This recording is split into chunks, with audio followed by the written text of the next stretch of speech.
Hello friends, welcome to my channel. Today our topic is differential association theory of criminology. This theory is opposed to social bond theory which was given in 1969 by Travis Hirschi, जिस पे already मैं एक video बना चुका हूं। अगर आपने वो नहीं देखी है तो उसकी लिंक मैंने डिस्क्रिप्शन में दे दिया, आप वहां से देख सकते हैं। और अभी तक आपने मेरे चैनल को सब्सक्राइब नहीं किया तो please do not forget to subscribe.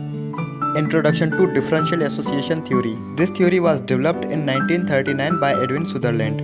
Edwin Sutherland कौन है और उन्होंने क्या किया है तो उसकी डिटेल मैं अपने फर्स्ट वीडियो में मेंशन कर चुका हूं। उसकी लिंक भी मैंने डिस्क्रिप्शन में दे दी है, अगर आप देखना चाहें तो वहां से देख सकते हैं। फ्रेंड्स, डिफरेंशियल एसोसिएशन थ्योरी हमें क्राइम एंड क्रिमिनल बिहेवियर के बारे में बताती है कि कैसे लोग क्रिमिनलिटी में इन्वॉल्व होते हैं और कैसे लोग क्रिमिनल बनते हैं।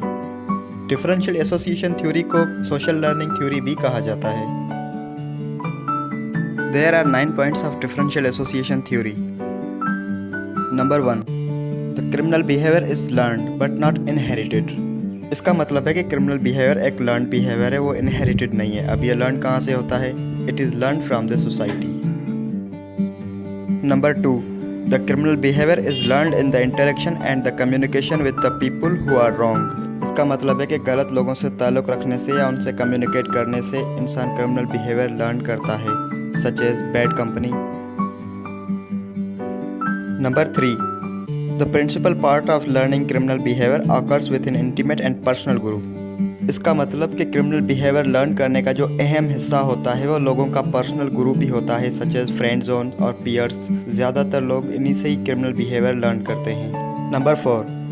The learning includes the techniques of crimes, specific direction of motives, drives, rationalizations and attitudes.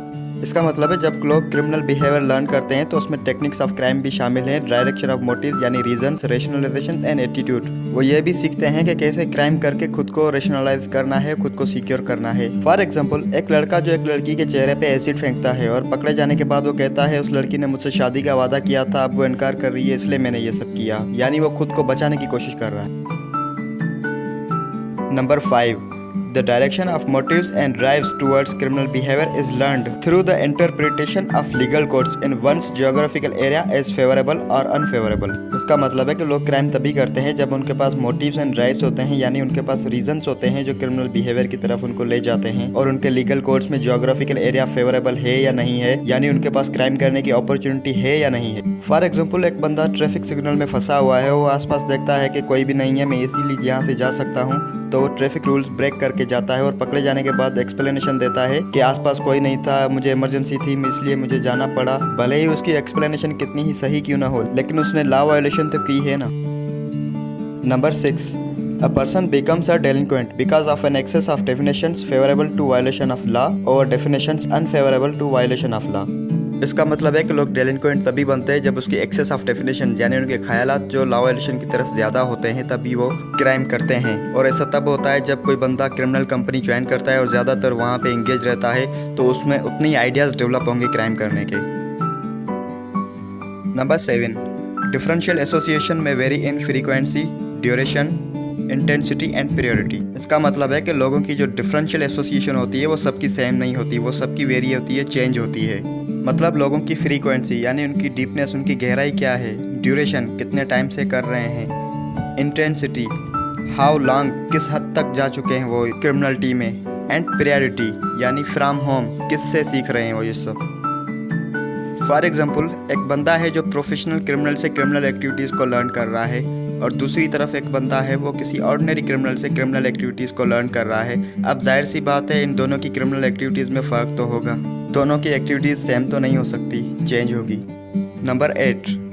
The process of learning criminal behavior by association with criminal and anti-criminal patterns involves all of the mechanisms that are involved in any other learning.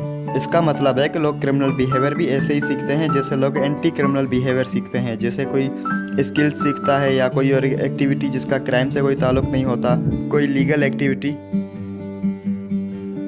Number 9. While criminal behavior is an expression of general needs and values, it is not explained by those needs and values, since non-criminal behavior is also an expression of same needs and values. इसका मतलब है कि कुछ लोग अपनी needs and values को पूरा करने के लिए क्राइम करते हैं, जबकि कुछ लोग वही सेम नीड्स एंड वैल्यूज़ को पूरा करना चाह रहे होते हैं लेकिन वो क्राइम नहीं करते। फॉर एग्जाम्पल कोई बंदा कार खरीदना चाहता है। एक बंदा जो मेहनत से काम करके दिन रात एक करके पैसा जमा करके कार खरीदता है, और दूसरी तरफ एक बंदा है जो चोरी करके डाका डाल के वो पैसा जमा करके कार खरीदता है। अब यहाँ पर देखें, दोनों की नीड्स सेम है, दोनों ने खरीदनी कार है, लेकिन तरीके अलग अलग हैं।